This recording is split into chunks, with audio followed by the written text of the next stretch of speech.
नमस्कार दोस्तों, आप सभी का स्वागत है आपके अपने चैनल शॉर्ट हैंड गुरुजी पे। उम्मीद है आप सभी लोग जिनका स्किल लगा हुआ है अच्छे से अपने स्किल की तैयारी कर रहे होंगे, लगातार निरंतर रूप से अपना अभ्यास जारी रखे होंगे। कुछ कमेंट्स आए थे जिनका रिप्लाई मुझे लगा है कि वीडियो में देना ज़रूरी है। आप जैसे भी प्रिपरेशन कर रहे हैं वो बेस्ट है, लेकिन फिर भी इस वीडियो में मैं आप लोग को ये बताने वाला हूँ कि कितना डिक्टेशन कम से कम प्रैक्टिस करें, डिक्टेशन कहाँ से प्रैक्टिस करें, एनालाइज कैसे करें, जो कठिन शब्द होते हैं, जो बड़े शब्द होते हैं, उनके लिए हम क्या कर सकते हैं कि अगर वो डिक्टेशन में हमें मिलते हैं, तो हमारी स्पीड को भी ना स्लो करें, हमसे छूटे भी ना। क्योंकि जो बड़े शब्द होते हैं, अनसुने शब्द होते हैं, जिनकी आउटलाइन हम बेसिकली नहीं बनाए होते, बहुत ज़्यादा अभ्यास नहीं होता है, अगर वो डिक्टेशन में आते हैं, तो हमसे वो वर्ड नहीं बनता है और हमारे उसकी वजह से अगर वो गड़बड़ हुआ, तो 1-2 शब्द और भी गड़बड़ हो जाते हैं। और अगर ऐसे 2-4 शब्द शुरुआत में ही हमें मिल गए, तो आगे आने वाला पूरा डिक्टेशन हमें लगता है कि बहुत टफ़ है, भले ही वो ईज़ी होता है स्टार्टिंग के कंपैरिज़न में।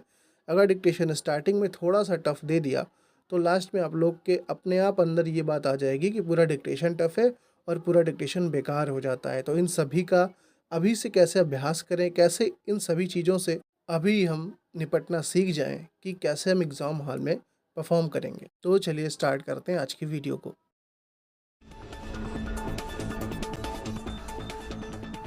देखिए, सबसे पहले हम बात करेंगे कि कम से कम कितना अभ्यास आपको करना चाहिए। आपको हमेशा क्वालिटी पे फ़ोकस करना चाहिए, क्वांटिटी पे नहीं। यानी कि ट्रांसक्राइब करने के लिए अगर आप ठीक-ठाक डिक्टेशन लिख लेते हैं, आपकी स्पीड 90-100 है, ग्रेड डी के लिए आप तैयारी कर रहे हैं, तो 2 डिक्टेशन या 3 डिक्टेशन से ज़्यादा ट्रांसक्राइब करने की आवश्यकता नहीं है। हाँ, लेकिन आप जितने भी डिक्टेशन ट्रांसक्राइब करें, कोशिश करिएगा कि उसमें जो भी गलती आए, जिस तरीके से भी गलती आई, वो आगे ना होने पाए। जैसे आपने कोई डिक्टेशन अभी आज आपने लिखा है शॉर्ट हैंड में, फिर आपने ट्रांसक्राइब किया। अगर आपकी हिंदी अच्छी है, तो आप उसको दोबारा डिक्टेशन प्ले करके मिला सकते हैं और अपनी कमियाँ निकाल सकते हैं।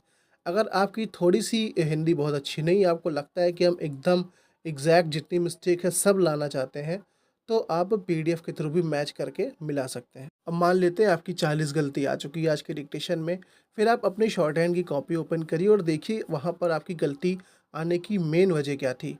क्या आपसे आउटलाइन गलत बनी थी, आप पकड़ नहीं पाए थे? राइटिंग नहीं बनी थी या लाइन तो नहीं छूट गई थी आपसे या फिर वो वर्ड आपने सुना ही नहीं था, आप उसको बना ही नहीं पाए थे। इन सब तरीकों से और इसमें जब आप इस तरीके से चेक करेंगे ना, तो आपको बहुत सारे ग्रामर रिलेटेड एरर यानी कि एकवचन, बहुवचन मिलेंगे, जिसको भी आप पकड़ पाएँगे कि हाँ, ये मेरा बहुवचन गलत क्यों हो रहा है। अगर कोई डिक्टेशन बार-बार बहुवचन और एकवचन में गलती हो रही है, तो आप उसकी आउटलाइन को थोड़ा सुधार कर लीजिए। और बहुवचन हिंदी में आप लोगों को पता है 2 टाइप का होता है, जैसे योजना आप लिखते हैं, तो योजना भी बनता है, योजनाएँ भी बनता है और योजनाओं भी बनता है। तो अगर आप पकड़ लेते हैं फिर तो बहुत अच्छा है, नहीं तो आप योजनाएँ के लिए एक अलग आउटलाइन बना दें बिंदी लगाकर, योजनाओं के लिए एक अलग आउटलाइन बना दें, यानी योजना लिख के अगर आप बिंदी लगाते हैं, तो वो योजनाएँ कहलाएगा। योजना लिख के अगर आप हल्का-सा डैश बना देते हैं, तो वो योजनाओं कहलाएगा।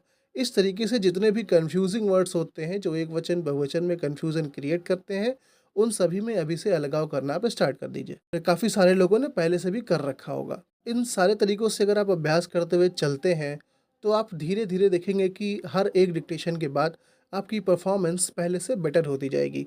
नहीं तो आप बस 5 डिक्टेशन भी ट्रांसक्राइब करके ऐसे छोड़ देंगे, आपने देख लिया कि हाँ, मेरी इतनी एरर आ रही है, तो उससे कोई ख़ास फ़ायदा आपको होने वाला नहीं है। जो भी एरर आपकी आई थी, वो लगातार बनी रहेगी। और दूसरी बात ये कि जो रामधारी गुप्ता जी खंड 1 और खंड 2 के ख़ासकर जो कुछ कठिन शब्द हैं, अगर वो डिक्टेशन में आते हैं और आप उसको भी नहीं बना पाते, तो आप 1-2 घंटे का एक्स्ट्रा समय निकालिए डेली।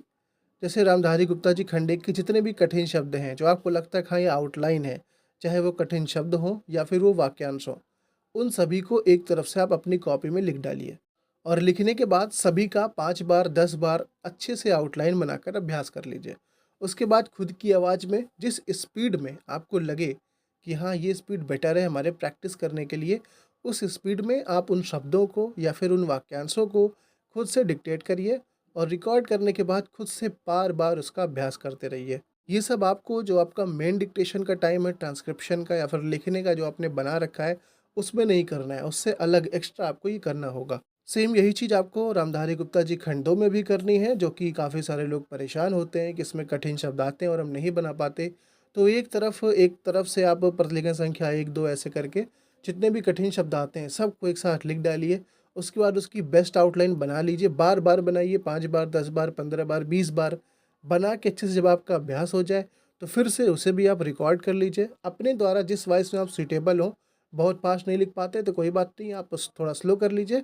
उसके बाद आप उसको लिखना स्टार्ट कर दीजिए डिक्टेशन के फॉर्म में। इस तरीके से जो कठिन शब्द होंगे उस पे आपकी एक्स्ट्रा कमांड बनेगी। तो अगर वो डिक्टेशन में आएँगे, तो आपको कहीं न कहीं ये लगेगा कि हाँ, मैंने इसका भरपूर अभ्यास किया है, फिर वो आपकी स्पीड को रोक नहीं सकते। हाँ, लेकिन आपने अगर पहले से अच्छे से अभ्यास किया है तो। और ये काम ऐसा नहीं कि आपने आज एक बार कर लिया बस हो गया। बार-बार, बार-बार रिवाइज़ करते रहना है, क्योंकि आउटलाइन का आप जितना ज़्यादा अभ्यास करेंगे, चाहे वो ईज़ी आउटलाइन हो, चाहे वो टफ़ आउटलाइन हो, वो आपके दिमाग में तभी फिट होगी जब बार-बार आप उसका अभ्यास करेंगे। ये चीज़ आप भी खुद जानते होंगे। और एसएससी वाले संसदीय मैटर का ही ज़्यादा से ज़्यादा अभ्यास करिए। बहुत ज़्यादा आपको भटकने की ज़रूरत बिल्कुल भी नहीं है। आप अगर एक डिक्टेशन सुबह, एक डिक्टेशन शाम को आप बढ़िया से लिख के ट्रांसक्राइब करते हैं, एनालाइज़ करते हैं, तो आपके लिए परफ़ेक्ट है। अगर आपके पास टाइम है तो आप दोपहर में भी एक डिक्टेशन ट्रांसक्राइब कर सकते हैं। तो 3 घंटे आपका ये लेगा ज़्यादा से ज़्यादा। और अगर 3 साढ़े 3 घंटा आपका ये लेता है, उसके बाद आपके पास काफ़ी सारे समय हैं, जिसमें आप बहुत तरीके के डिक्टेशन लिख सकते हैं। पुराने डिक्टेशन जो हमारे चैनल पे पड़े हुए हैं, उसको भी आप लिख सकते हैं, लिखने के बाद अपनी गलती देख सकते हैं। लेकिन हाँ, हर डिक्टेशन को ट्रांसक्राइब मत करिएगा। डिक्टेशन को जैसा आपने लिखा हुआ है, ट्रांसक्राइब करना जितना ज़रूरी है, उतना ही ज़्यादा रीडिंग भी है। अगर आपकी रीडिंग बहुत अच्छे लेवल पे है, फिर भी आप रीडिंग करिए। और अगर आपकी रीडिंग बहुत अच्छी नहीं है, आप अभी रीड करने में थोड़ा-सा टाइम ले रहे हैं, तो भैया आप तो ज़रूर से ज़रूर हर एक डिक्टेशन को रीड करिए ही करिए। क्योंकि डिक्टेशन को रीड जितना आप करेंगे, वो आपका ट्रांसक्रिप्शन का टाइम बचाएगा। और जो भी स्किल में टाइम दिया गया हो, चाहे आप इंग्लिश शॉर्ट हैंड से हो या फिर हिंदी शॉर्ट हैंड से, जो भी ओरिजिनल टाइम दिया गया है, घर पे उससे कम टाइम में ही आप ट्रांसक्राइब करके कंप्लीट करने की कोशिश करिए। और लास्ट में एक सबसे बड़ी चीज़ जो आप लोग को ध्यान देना है, शॉर्ट हैंड लिखते समय कभी भी हड़बड़ाहट मत करिएगा। आपकी राइटिंग बहुत अच्छी होनी चाहिए, इसलिए अपनी कॉपी को बीच से लाइन खींच के 2 पार्ट में डिवाइड ज़रूर करिएगा। और जो राइटिंग आप बनाते हैं, ठीक है? वो बहुत सुंदर होनी चाहिए। क्योंकि अगर आपकी राइटिंग गड़बड़ है, वो किस वजह से गड़बड़ हुई है? स्पीड की वजह से गड़बड़ हुई है या फिर आप जल्दबाजी में गड़बड़ कर दिए हैं, वो आपको देखना होगा। लेकिन राइटिंग अगर आपकी अच्छी होगी, तो आप ईज़िली उसको रीड भी कर सकते हैं, ट्रांसक्राइब भी कर सकते हैं।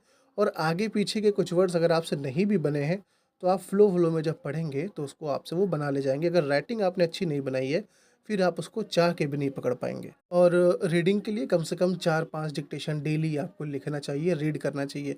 भले ही वो सीन हो, भले ही वो अनसीन हो, कोई मैटर नहीं करता। बार-बार हम फिर से यही बोल रहे हैं, क्वालिटी पे भरोसा करिए, क्वांटिटी पे नहीं। लेकिन क्वांटिटी इतनी भी कम ना रहे कि आप क्वालिटी के चक्कर में एक ही डिक्टेशन प्रैक्टिस करें, ठीक है? बैलेंस बहुत ज़रूरी है। और हमारे 8 बजे वाले क्लास में अगर आप अभी तक ज्वाइन नहीं हुए हैं तो ज्वाइन हो जाइए। वहाँ पे आप भी डिक्टेशन दे सकते हो और हमारी तरफ से तो डिक्टेशन दिया ही जाता है।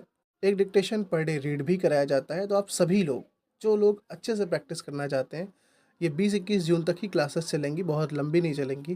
तो रात में 8 बजे वाली क्लास आप ज़रूर ज्वाइन करिए, बिल्कुल फ्री है, किसी तरह का कोई चार्ज नहीं है। हमारे टेलीग्राम के ग्रुप का लिंक नीचे डिस्क्रिप्शन में दिया हुआ है, आप जैसे उस पे क्लिक करेंगे, आप हमारे टेलीग्राम के ग्रुप में ज्वाइन हो जाएँगे। और बहुत लोग अगर लिंक पे नहीं एक्टिवेट होती है, उनके में लिंक नहीं चलती है, तो डायरेक्ट आप टेलीग्राम पे भी सर्च कर लीजिए शॉर्ट हैंड गुरुजी फैमिली। उसके थ्रू आप हमारा ग्रुप आ जाएंगे और वहाँ पे आप ज्वाइन हो सकते हैं। तो आज की वीडियो में बस इतना ही। अपनी तैयारी को बहुत अच्छे से करते रहिएगा। मिलते हैं फिर नेक्स्ट वीडियो में, तब तक के लिए गुड बाय।